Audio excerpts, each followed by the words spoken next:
Welcome back to the Lift Free and Diet Hard podcast. I'm your host, Andrew Coates. Join me along with industry leaders and friends on a quest to get more people through the gym door and eating and living healthier.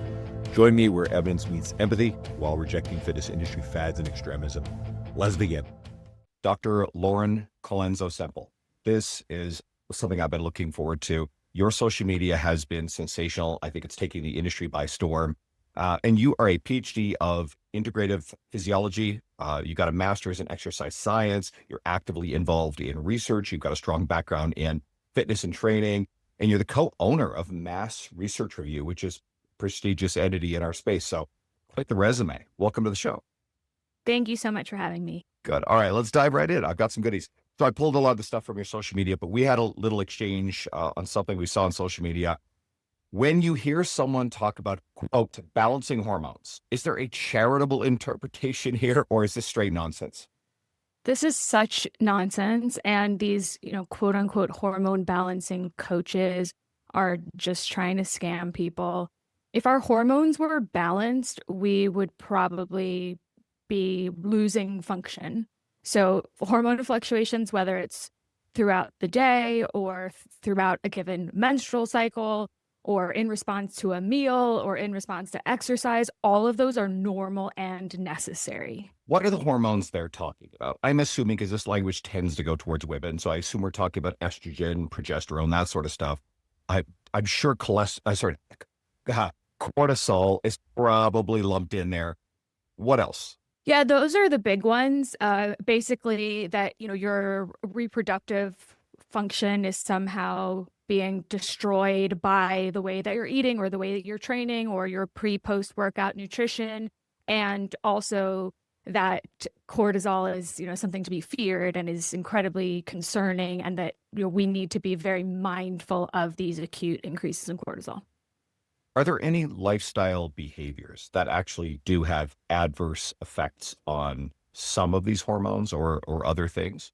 Yes, if you're in a state of true low energy availability, then you can lose your menstrual cycle. And there are various downstream health effects that are really problematic if you are in a true state of low energy availability. So we're talking about people who are dieting down for the bodybuilding stage, or maybe dancers and gymnasts, figure skaters. Those types of athletes are more prone to this low energy availability, meaning the energy you are expending from exercise is greater than your energy consumption relative to your lean mass. So it's not really the same as a calorie deficit, but there are, like I said, it's not good for you. There are a whole lot of downstream health concerns if you are in a true state of low energy availability. Again, this doesn't apply to the general population.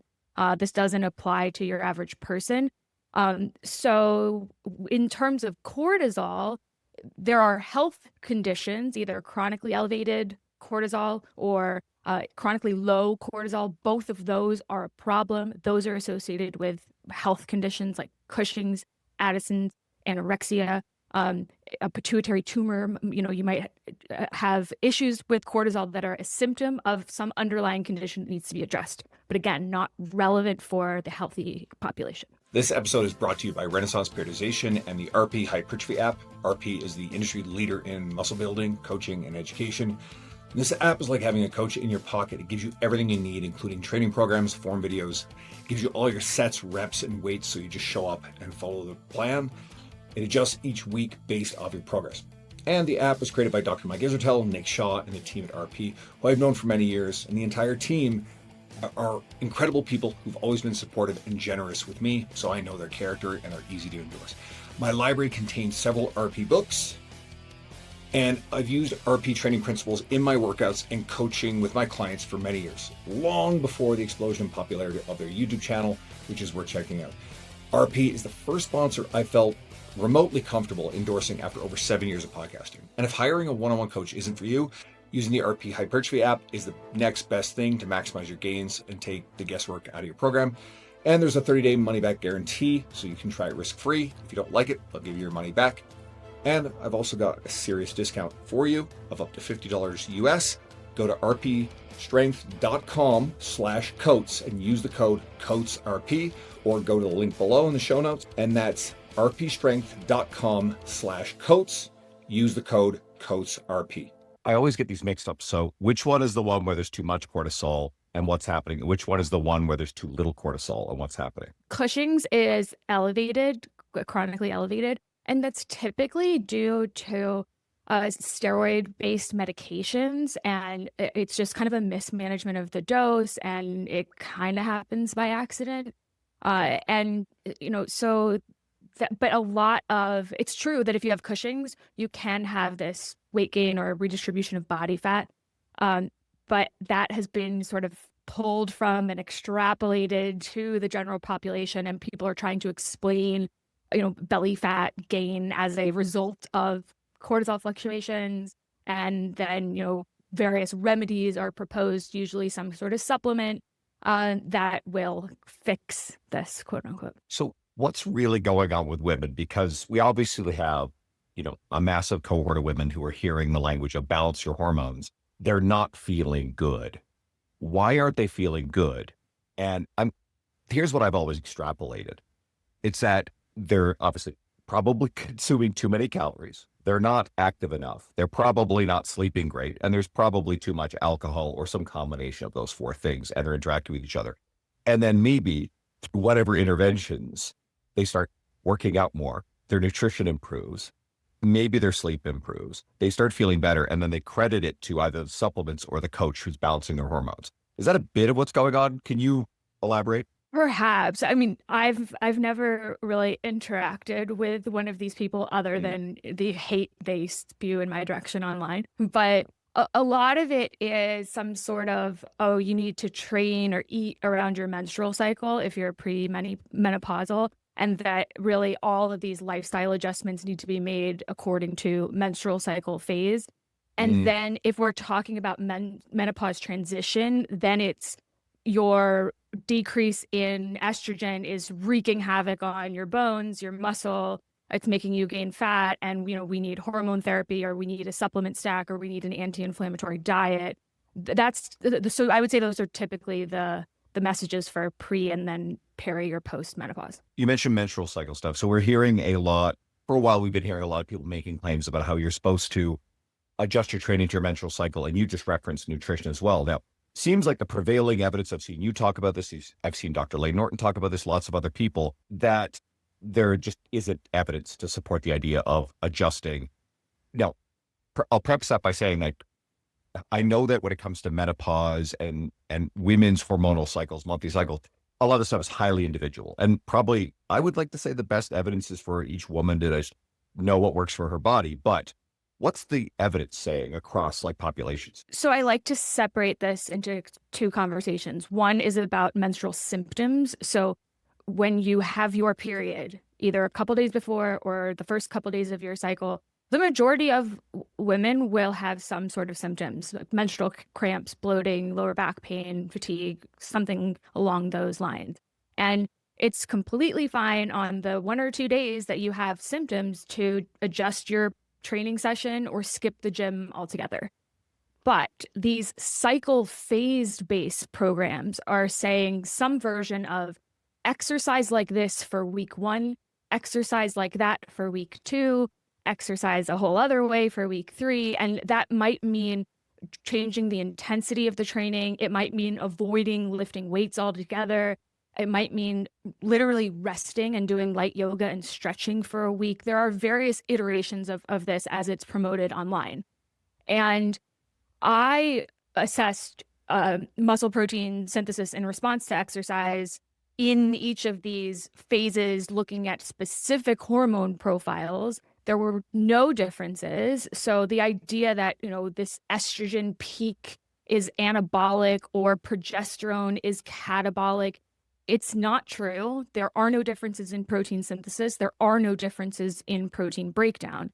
So I think we need to ignore these types of programs and also just acknowledge that consistency is key, whatever your goal is. So there's nothing productive about drastically switching up your training on a week-to-week basis. You will end up spinning your wheels, and progress is going to take so much longer. This episode is brought to you by Just Bite Me Meals. I work long days and I won't compromise my client experience or sacrifice my workout, sleep, or nutrition. So I needed a quality and reliable meal prep service so I could save time on cooking and shopping and have more time for the stuff that matters.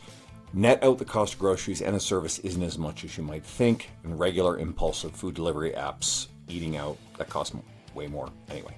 I get more meal variety and less dishes to clean, and I've been referring clients to Just Bite Me Meals for a long time, and I recently started ordering myself. Food is great. The beef brisket tacos are my favorite so far, and there's a lot of menu choice. Your calories and macros are listed. The portions are great. You can order custom meals. They deliver to your door, or you can pick up from their storefront. And I'm sorry to listeners outside of Alberta, but Just Bite Me Meals is currently just in Edmonton, Calgary, Grand Prairie, and Fort McMurray. Ordering from Just Bite Me Meals made my life easier instantly. And you can get 10% off on all your orders using my code, Andrew Coates Fitness, all caps, on their website. That's Andrew Coates Fitness, all capitals, or go to the link and the code in the show notes. And you said there was sort of a second part of that conversation. So there's the symptoms, and which I say auto-regulate, treat symptoms as you would any other ailment or life stressor that is going to affect your training. The reality is we don't all feel our best or perform our best every single session of every single month, whether we're a man or a woman, whether we're older or younger. That's just life. And so the idea that we should treat the menstrual cycle any differently doesn't make a lot of sense to me, because there are so many individual differences in that kind of lived experience. And then when we try to start saying your hormone profile is X and therefore you should be doing Y or avoiding Z, people who say this have absolutely no understanding of the variability in the hormone fluctuation, timing, and magnitude throughout a given cycle. I can tell you, it's not one size fits all. You don't feel when you're ovulating. You don't feel that your estradiol is high or your progesterone is high. We don't subjectively sense these hormone fluctuations. And so we're trying to sort of put these cookie cutter programs into our lives, and people are making drastic adjustments around, either macronutrient splits or the types of training that they're doing. And it's all so overly complicated and potentially really detrimental, because like I said, it's going to hinder your progress if you're just randomly switching things up. That makes a lot of sense. I've also heard rumblings, and I don't know where the evidence lies here, about potential differences in injury risk across a monthly cycle. Is there any validity there? Yeah. So what I just said about all that variability, this is one of the major flaws in some of this research, because some of the papers that are published just say, you know what, most women have a 28-day cycle. Most women ovulate right in the middle. So here's your follicular phase, here's your luteal phase, and we'll just assume all of those things. We won't measure hormones. We won't track cycles. We won't track ovulation. And then we're going to take self-report injury data and try to fit it into one of these boxes. And that's why when you actually look at different papers on injuries, the data is all over the place. I can pull a paper right now that says around ovulation is, the time you're most injurious. Oh, at the end of the cycle. No, it's at the beginning of the cycle. It's when hormones are high. It's when hormones are low. It's all over the place. And I think what's really problematic about this in the athletic space is it gives coaches and dietitians this out, because instead of looking hard at the training and the recovery and the nutrition, we're blaming the menstrual cycle. That makes a lot of sense, because that's one of those things that I wasn't clear on. Because then I start to think, and maybe you could comment on this, are there any potential injury mechanisms by hormones affecting, let's say, connective tissue? Potentially, but not when you think about the time during which these hormone fluctuations are taking place. So let's say we remove estrogen altogether, and they do this in rodent models where you remove the ovaries of a rodent and you can basically shut down hormone production, and there are negative effects of doing that. But when we look at a menstrual cycle, the hormones are fluctuating every couple of days. And so the idea that the effect would be so dramatic and so swift over such a short period of time, when we're talking about slow turnover in these tissues, it just doesn't really make a lot of sense when you think about it practically. That's brilliant. So I love that because I always try to think, okay, there's the research and then there's how I understand mechanisms of how things work. And sometimes to me, a mechanism so obvious that the research to me seems a little bit dubious. I don't have a specific example, but in this case, you just made the mechanism make so much sense as to debunk what I even thought might have been possible. So best answer I think I've ever heard to a question on this podcast. All right, slight detour for a bit, but this is all related. You've been super busy. Like I really want people to go follow you. Okay. I always endorse at the end, but you are debunking rapid fire, just the nonsense that's out there. And it's so resonant. So it definitely feels like for quite a while, there are a lot of popular podcasts where there's a lot of experts, pseudo experts, people with the appearance of authority, no appearance of authority are going on and they're making a lot of claims about women's training, nutrition, menopause. We've seen it recently. And what do you think is happening where these popular health, wellness, and adjacent podcasts are platforming these type of people? Again, the ones that appear to be credentialed, and they're making misleading, outright false, or just poorly supported claims. Why is this happening? It's so unfortunate. And I think it's just the nature of you can sell more books or supplements or products or courses if you have a really polarizing message or a fear-based message. And it's really, really unfortunate that these big podcasts are platforming these people and their messaging because it's so confusing for women. And it means that we're forgetting about the basics that really work when it comes to training and nutrition and fat loss, muscle growth. And so we're going down these kind of rabbit holes of overemphasizing things that really don't work or are the last 1% of what might make a real difference. What do you say to the woman who is listening to this and she's going, no, like, I don't feel great. It's my hormones. Like, what's probably going on with her? I mean, obviously things are highly individual, but how do you take her and say, you know what? These people are misleading you. They're playing upon your frustrations, how you feel, and how can we steer that person in a different direction? If it sounds too good to be true, it is. If it sounds overly complicated, that's misleading because the basics are actually really easy to explain. Even with complicated physiology, explaining it, translating it in a practical way that you can logically get is really not that difficult. And so when people go on these podcasts or social media and you hear all these big words and all of this, and you just kind of take their word for it because at the end of all of that mumbo jumbo, they said, and therefore you should never train fasted, or therefore calories in, calories out don't work, or whatever the message tacked on to the end. If we're going to make big claims about you should always do this or you should never do that, we need to have a really, really solid base of evidence in humans that actually measures the outcome we're discussing. So if we're talking about fat loss, if we're talking about muscle growth, if we're talking about muscle loss, if we're talking about bone health, we need to have these long-term studies where they did this or they did that, and there was a significant difference, and therefore, this changes the recommendation. And even if there were one study, that wouldn't be enough because, as evidence-based people, we want to look at the literature as a whole.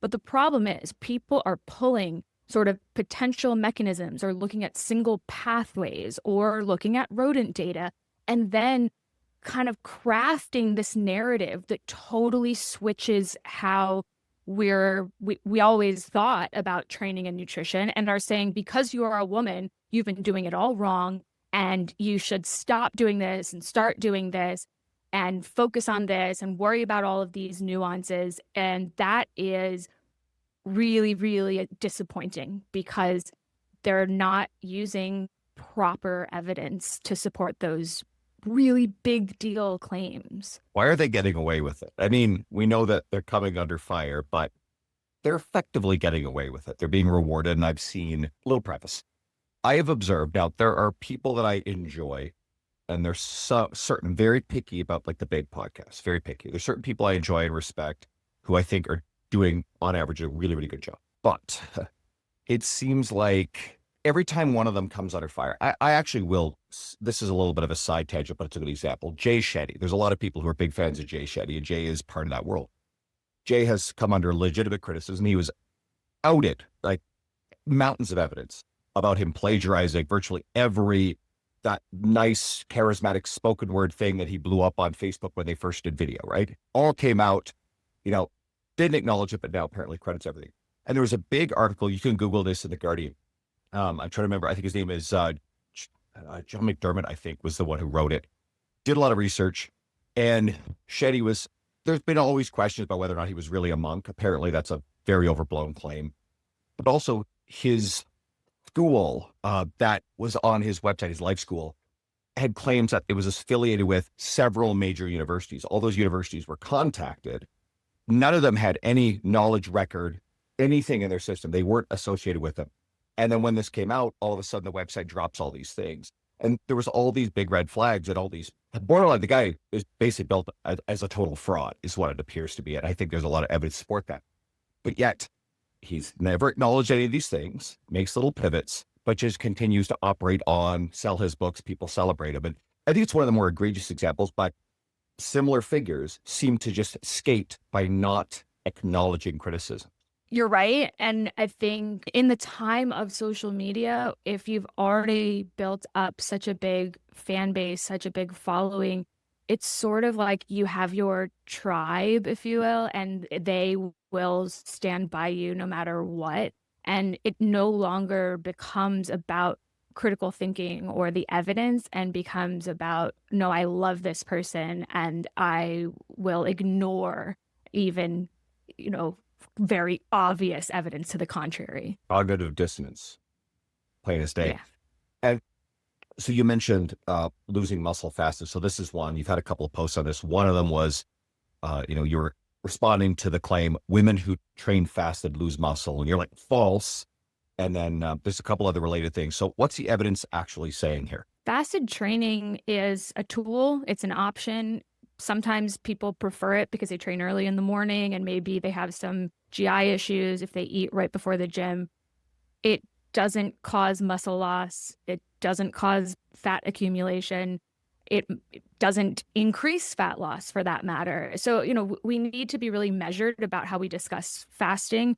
It's fine. It's not a magic tool. It can help people create a calorie deficit because you shorten your eating window.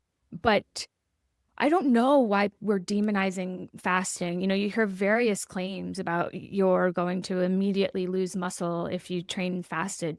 No, resistance training is building muscle.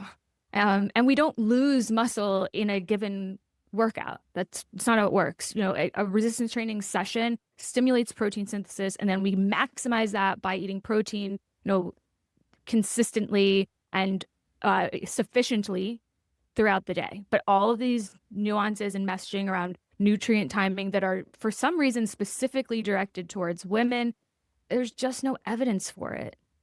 We can kind of go to the mechanism, like you said before about the timeline. So, and correct me if I'm wrong, but the way I understand muscle building is we're always building muscle and breaking down muscle. It is the net balance of what is occurring across a timeline. So again, over a shorter window like that, it really doesn't matter. It's almost like a good analogy, I think, is the calories you consume across a week. If someone's like really stressed out because they overconsume calories on one given day, kind of blew it in their mind. Well, you amortize that over the rest of the week and it's not a big deal. It's not like the fat you gain because you went over that one day. That's it. It's permanent. You can't get rid of it.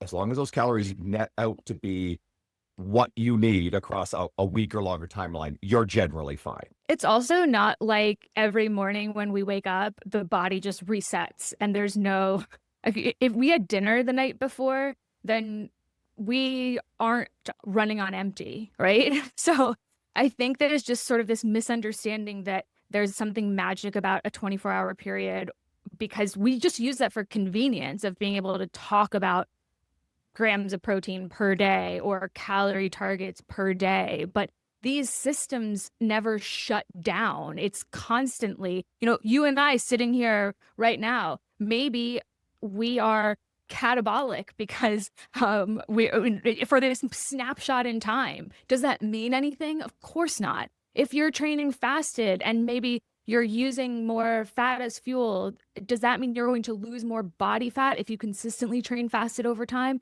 No. So all of these messages about like short-term snapshots in, are we, anabolic or catabolic? Is protein synthesis currently elevated?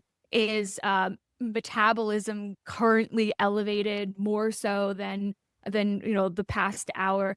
All of these are not informative of long-term adaptations, and the long-term adaptations are what we care about. We care about muscle growth. We care about fat loss. We care about strength gain. And so looking at these sort of acute snapshots is not helpful and can be harmful, because if it's just shifting the way people behave, and there are downstream effects of overcomplicating training and nutrition that could mean people end up not doing the big things that matter, like consistency, like progressive overload, what have you.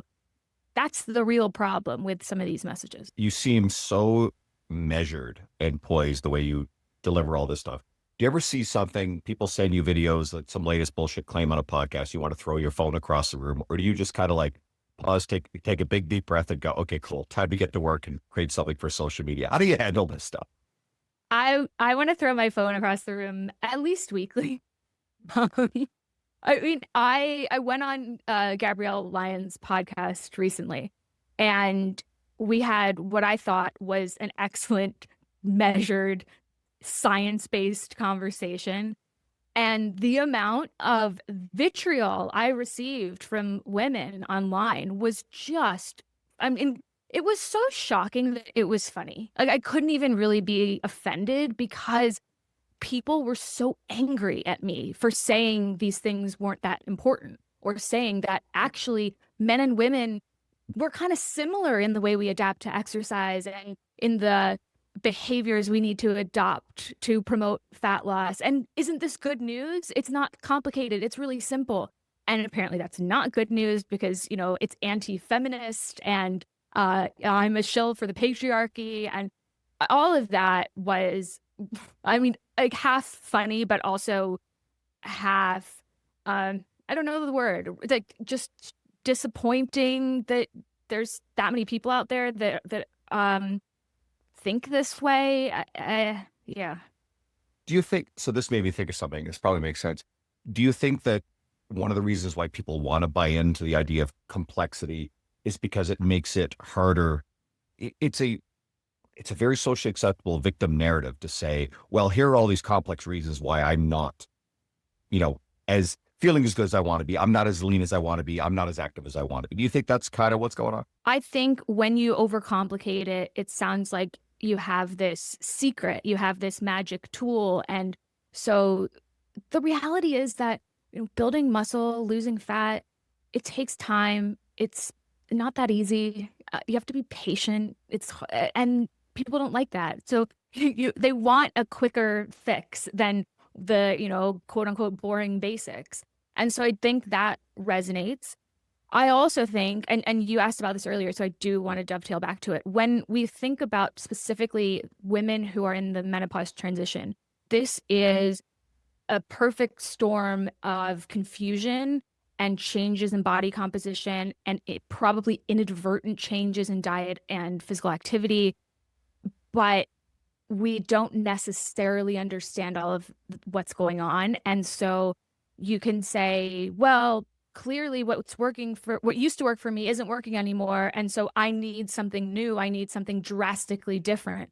When in reality, I think most women aren't taking into account the full picture of, did something change in how I'm eating? Or did something change in my overall physical activity? Or do I have really debilitating symptoms that are preventing me from getting proper sleep on a nightly basis that have these downstream effects that are obviously going to affect my diet and my motivation to train and probably my overall physical activity.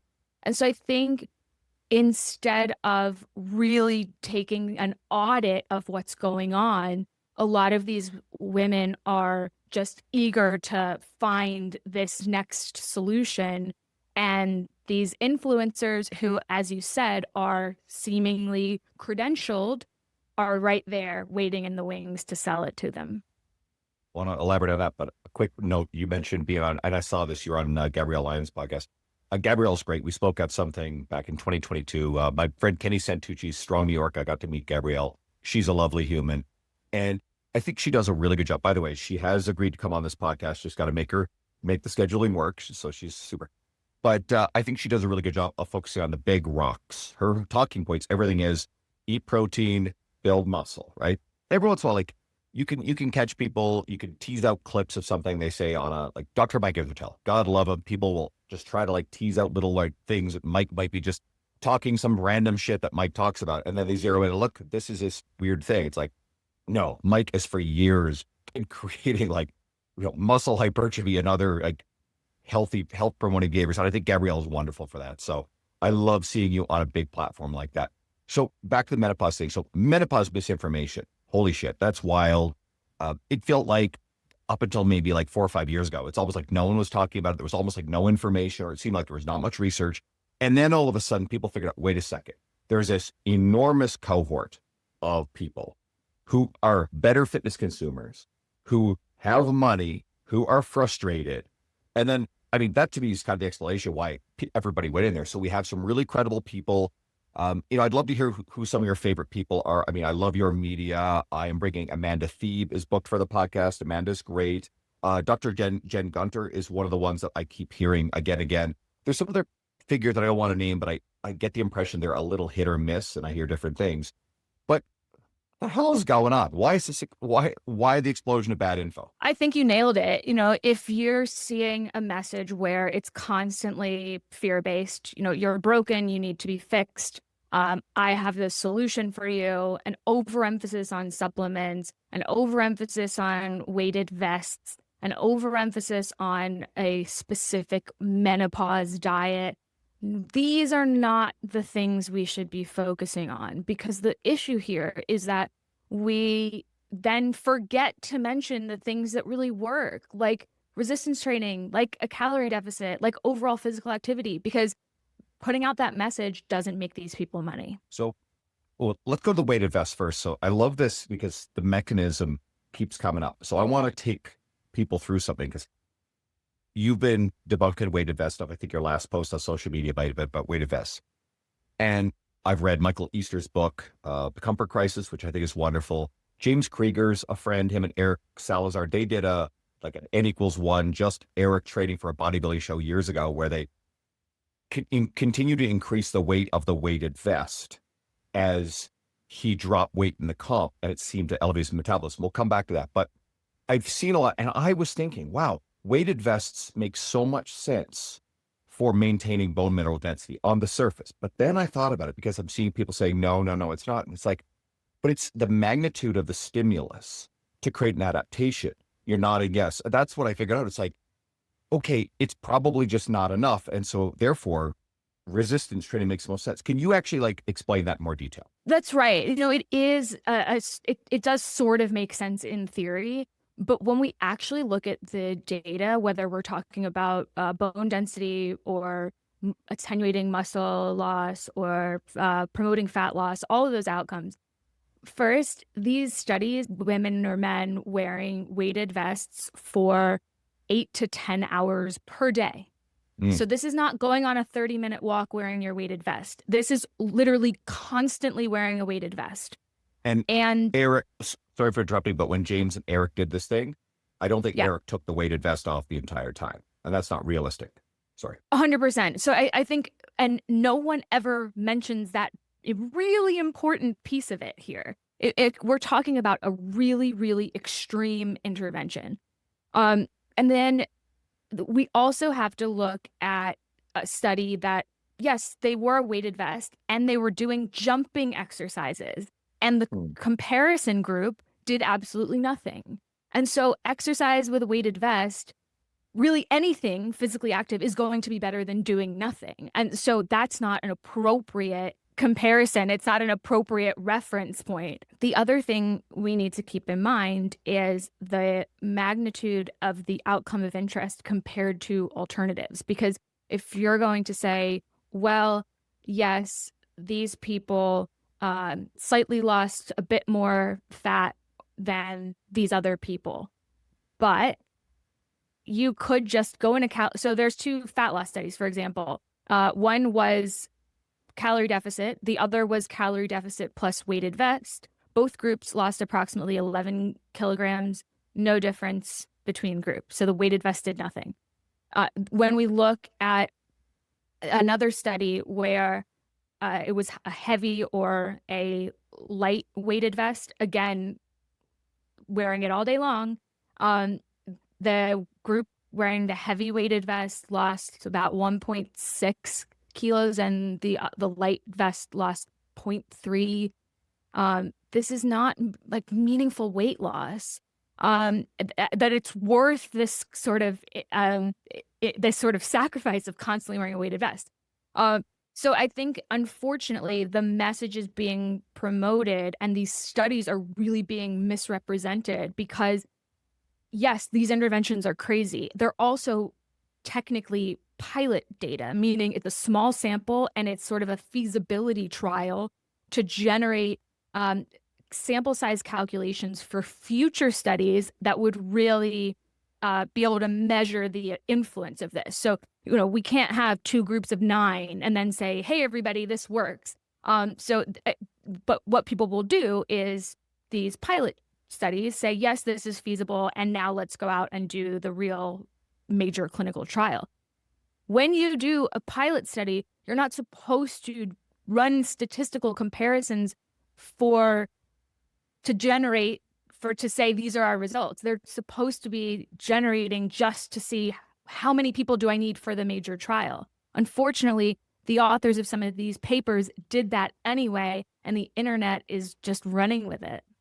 And then you have podcasters and people with the appearance of authority, including some people with PhDs, who will grab onto this stuff, rodent data, and present it as though it were, hey, these are these big, strong studies, and it's almost factual. Absolutely. I think we see time and time again these days leaning into inappropriate literature, but like presenting it as science. We're framing it as, oh, we're really evidence-based. Here's my PubMed ID. Here's my green screen with the study in the back, and I'm talking about this. But one thing that I think the public doesn't fully understand is the difference between types of studies. So we have a clinical trial or an interventional study, meaning we are going to try to control for as many things as we possibly can. We're going to change something and then choose an outcome and see what is the effect of the thing we changed on that outcome. Maybe it's muscle growth, maybe it's strength, maybe it's fat loss, maybe it's some other parameters of health. And then we have review papers, which are essentially literature reviews of other studies. So the authors have a lot of freedom there to choose the studies that they would like to cite and to discuss the state of the literature. These aren't bad. They're good because typically the goal is to say, hey, this is we're synthesizing this and we propose that we study this, this, and that in the future. And, let's share it with the scientific community.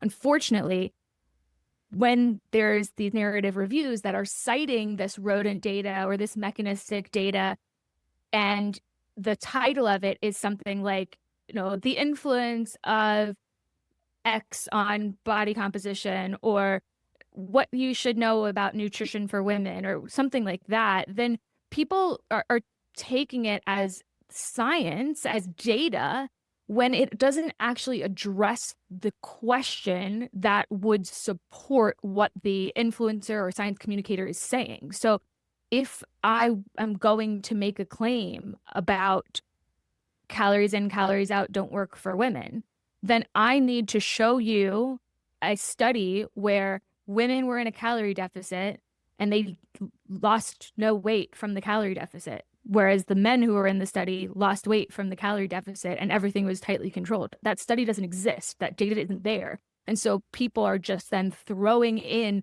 these narrative reviews that discuss this literature that's not applicable to humans. Are there any downsides to using a weighted vest? Let's say someone's like, hey, I love my weighted vest. You alluded to I think you were the sacrifice, right? But yeah. Well, okay, I see a utility for a weighted vest if, let's say, you're maybe newer to lifting and you have some grip strength issues and you want to do something like squats and lunges with a weighted vest. I think that's fine. But there are other exercises where a weighted vest isn't doing anything for you. So if you are benching, it's not helping. And you laugh, but there are people who are doing this online. And for walking, it's just not useful. If it's going to make you go for a walk, cool. I'd rather you go for the walk than not go for the walk. But, summer's coming up. It's going to be hot out. The weighted vests are pretty uncomfortable. In a lot of the studies, that people say, I got back pain. It was really difficult to put on or difficult to take off. And so I just view it as more of a barrier or something that people are going to purchase, use for 2 weeks, and then put in the closet and never touch again. That said, anything that is going to encourage you to be physically active is cool with me. Okay, great answer. What will help people, especially perimenopausal, postmenopausal women, with their bone health? The unfortunate truth is there is a huge genetic component to this. And so there are people who have been really physically active for their whole adult lives, and they will still face challenges with low bone density. We build our bone mass primarily in development. And so when you're in your 20s, our bone mass is peaking. And so it's really more about attenuating the loss than it is trying to build more bone. That said, being active, lifting weights is really effective. Weight-bearing aerobic exercise is effective. Doing a combination of the two is effective. Just being overall physically active is going to be beneficial. I am a big proponent of weightlifting because we have the benefits of on the muscle side as well as the bone benefits. So then we don't actually need bone-specific recommendations and muscle-specific recommendations. So if you can get people to do some resistance training, I think it can be hugely beneficial. The other thing is the reason we are concerned about bone mineral density is really because as a predictor for fracture risk.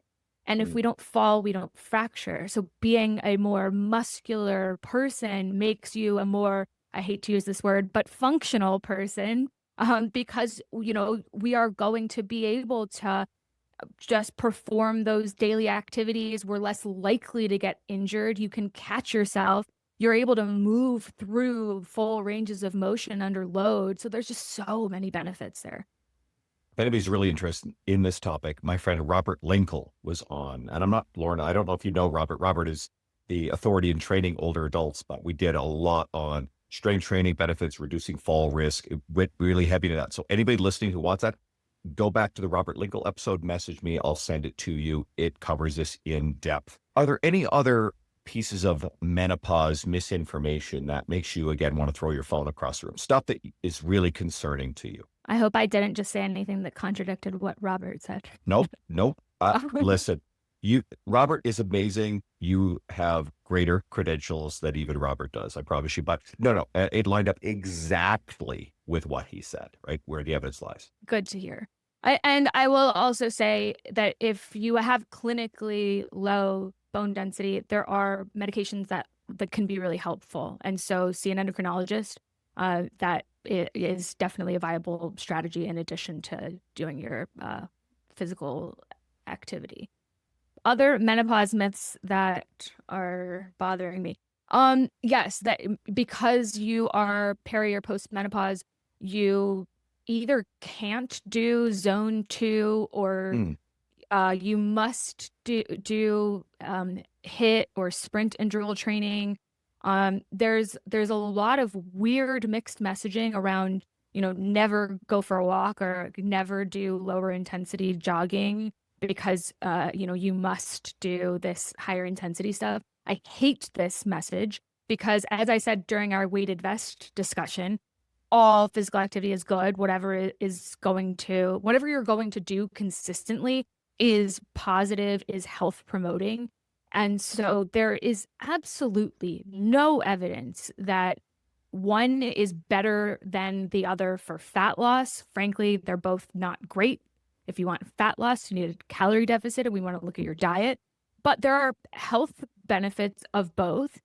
And so do what you prefer and do what you will do consistently. I almost forgot about jumping, because you mentioned jumping in impact when it came to bone mineral density. And this is one of those things, again, where kind of like the weighted vest, like I was kind of a little bit more bullish. I am actually still kind of bullish because I personally feel like, and I guess it's dose dependent, but could you elaborate on where's the research lying? What do you think about jumping, skipping, things that have a bit of impact as it relates to bone, let's say attenuation, even if it can't necessarily build it very effectively? So there is a study that honestly, the bone research is tough because a lot of them are not designed in a way that we can tease out the effect of one thing from the effect of another. For example, the bone research is really difficult because in some cases we can't tease out the effect of one intervention from another. So a good example of this is a study where a group lifted heavy weights. I believe they did squats and deadlifts. And they also did hard landing jumps, meaning they were holding on to a pull-up bar and then they were trying to jump with your legs as straight as possible. So not a typical exercise that you see in the gym. And then the group that they compared it to was doing this sort of at-home, really low load, kind of 2-pound weight and stretching intervention. And so this really fueled the narrative that heavy weights are a must for bone, or that jumping was a must for bone. The problem with how some of this has been translated is that those hard landing jumps are probably a good stimulus for bone. But when we start doing plyometric type training, when we're landing in that deep squat, the muscles and the connective tissue is absorbing a lot of that impact. And it's not just the bone. And so I think that might explain why the data is a bit mixed. The other thing I'll say about bone is adaptations take a really long time. So when we're trying to look at fat loss or muscle growth, we can do a study that's 3 months, 4 months, and expect to actually see some results that are reliable. When we try to do research in bone, we really need longer term studies. And so that's why we're just not in the same place about being able to make strong recommendations. And there's a paper that came out, I believe, last month in Nature, and it was kind of this network meta-analysis trying to compare the different interventions. And it's just so tough because they're so different in the type of intervention and the length of the studies and the actual outcomes that they measured and all these other variables about the participant. It's really hard to start to compare these studies. And so that's why I say, if you like plyos and jumping, then awesome, do it. But if you hate it, I don't think you have to do it. I think the underlying theme to all this is stay active and expose yourself to progressive, challenging things that it hits a sweet spot where it's hard enough that it forces adaptation. It's enough of a stimulus to cause you to adapt, not so much that it overwhelms your ability to recover. Right? And that's going to be really relevant to jumping.